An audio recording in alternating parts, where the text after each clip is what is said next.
I mean, I haven't cried in a moment, right? And my boobs have been feeling really full. And you know how sometimes you get the pain under your arms, the equal pain? Yeah. But I do love growing up, and I do love seeing people that, okay, this is not about Big Boy. It is not that deep. Ooh, the hormones!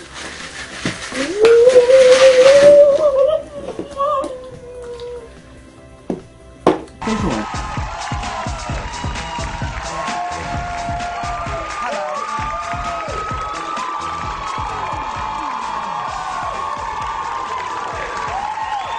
I waited for this. You're grown up.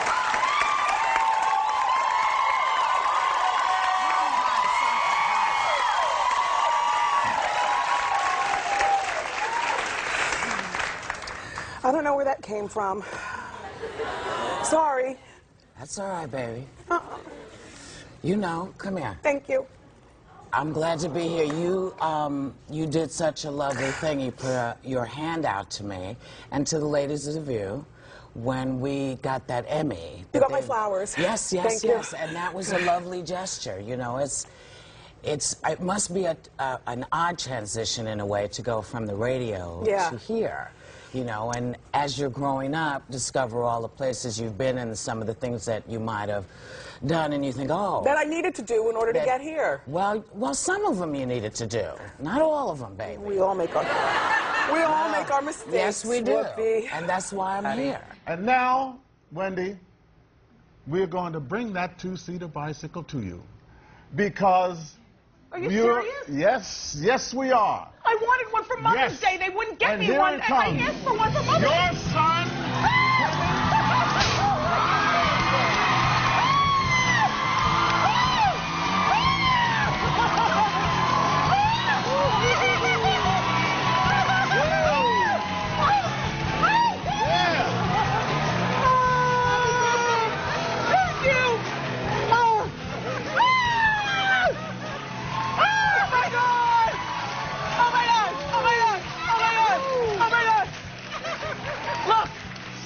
One for Mother's Day. Everybody thought I was crazy.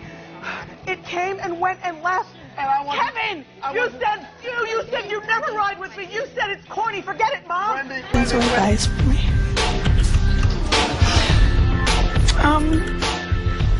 I've had oh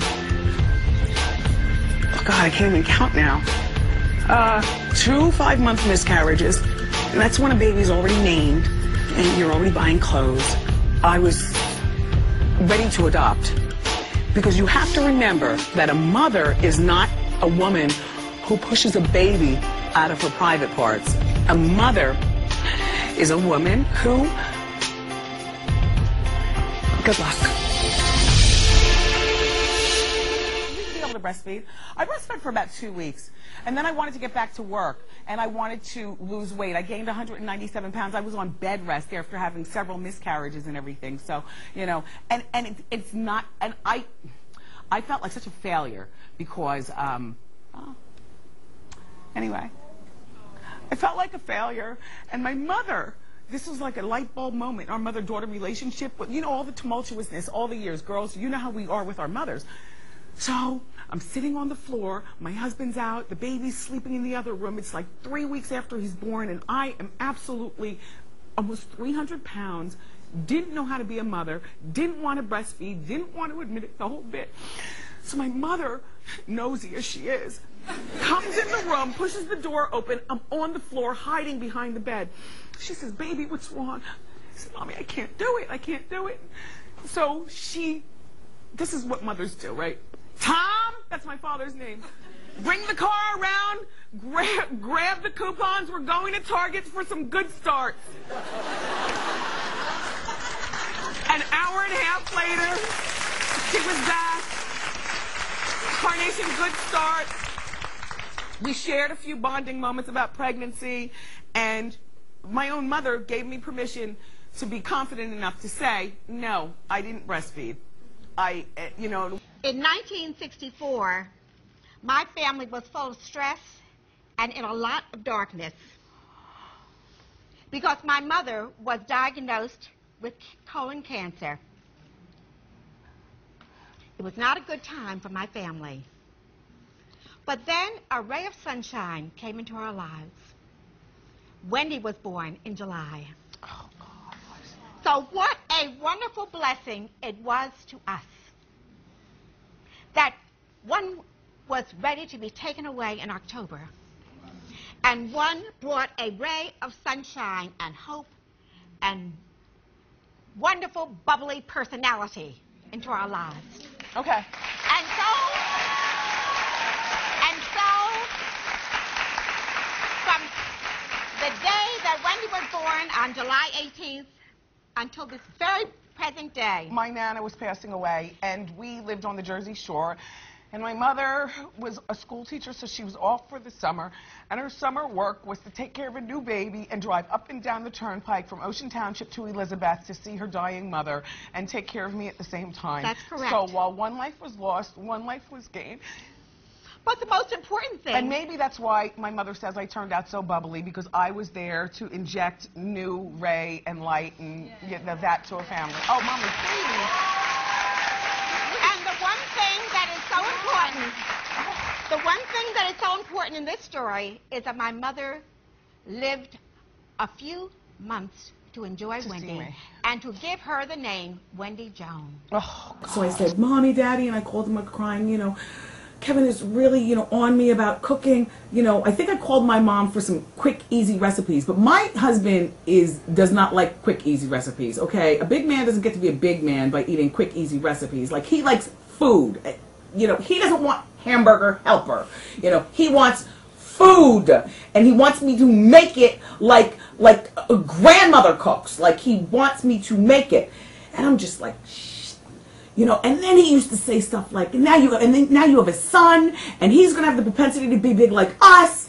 Plus, whether he's big or not, boys like to eat, and you're going to want him to be proud of the way his mother cooks, because one day if he takes a wife, his wife is going to look to you for comparison, and, you know, does that make sense, Tristan? So here's my mom and dad on the phone. Dead silence. My father says, Wendy, cook for your husband. Oh my gosh, it still hurts my feelings to this day.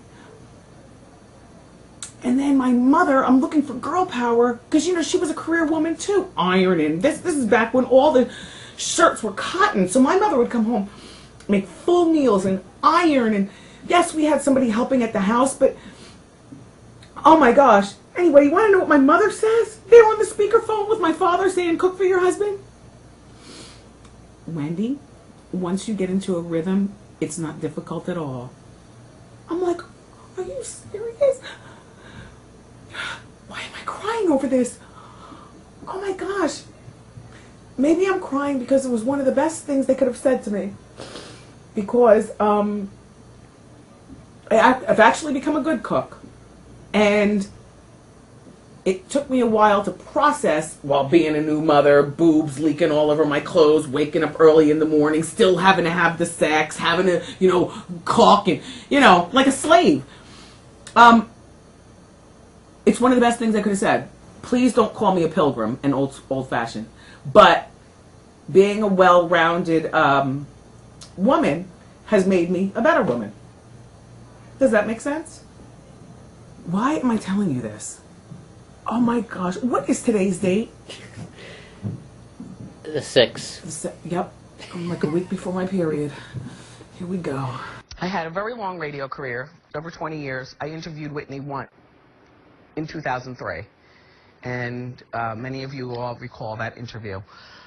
Some of the things that Whitney and I have in common that bonded us: the love of our mother and father. Mr. Houston has since passed. Mrs. Houston and, you know, my mother around the same age. Whitney and I, same age, and both plagued with the demon of substance abuse.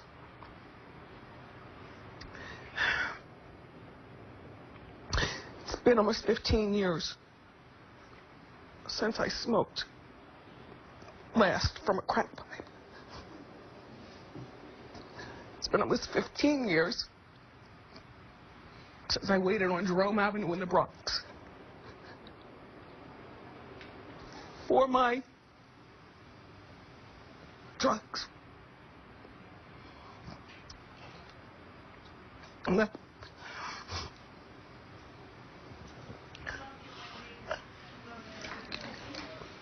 Thank you.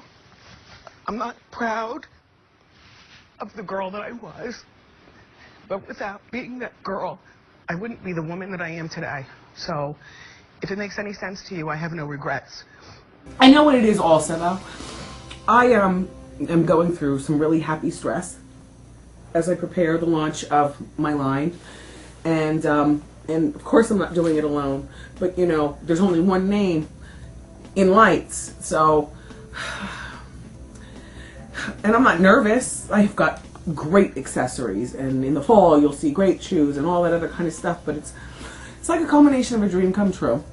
And, you know, I don't surround myself by a lot of people. And I told you that my breasts have been feeling heavy, so it's hormones too. And happy tears. Happy. Really happy. I almost want to cry. It's like such a struggle, right? It really is. It really is. But I don't want to cry because I like to eat.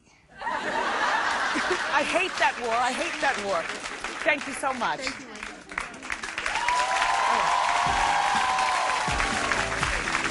Oh, sorry. Ask Wendy, more. It really is. Next. Right? Right? And so, you know, I didn't mean to be a mushball, and I don't, you know, because, you know, weight just seems to be a constant thread with many people's lives, but including my own. And so I understood what you were saying. You know, I grew up a fat kid. I grew up taller, fatter, blacker, and it really knocked my self-confidence, you know, out. And, you know, anyway, to be doing the show and to be standing and twirling like this is all new to me. You know, but, you know, I feel good. But every morning that I wake up, the first thing I think about is, what am I going to dodge today? What am I going to eat today or not eat? You know, and when I go to bed at night, it's, you know, what am I going to eat as soon as I wake up in the morning? It's horrible. It's hard. It's about race. And what I learned growing up in Ocean Township, you girls, back there, is that, you know, everybody is created equal, but the world is still a white place. My black parents would always remind us that we are black in a white world, and you know, make our choices carefully, be careful, we're judged even harder, and all those other kinds of things. I think that they did a pretty good job. They weren't as verbal about it as we are with little Kev. Like with little Kev, we talked to him. My parents did it more through showing us, by having us involved in, you know, black organizations and white organizations and being around white people and black people and like that. But I know what you mean about New York. I don't know, but what age do you start talking to them? Because when you say something, you have to make sure that it's at the right age. They can misunderstand what you're saying, and then you could be starting other issues. But you can, okay. By the time I was 9½, I had already been called in Ocean Township. My brother, my son is 9½, and he's never been, I'm sorry, I should have said the N-word. No, it's your show. But my son is 9½ and has never been called the N-word. And that is shocking to me, because we live in a totally different time. You would think it would have already happened, but that means that the kids that he goes to school with, the kids that are around him in the neighborhood, the parents are really doing a fairly decent job. I don't know, racism sucks. And then we move on. But never When I walk through the doors every morning, in my head, I'm grateful. I don't take it for granted. People at home don't get a chance to see the way the audience is really standing up. I mean, you see it because the camera's panning, but to be here and to feel it, really feel it, it's special.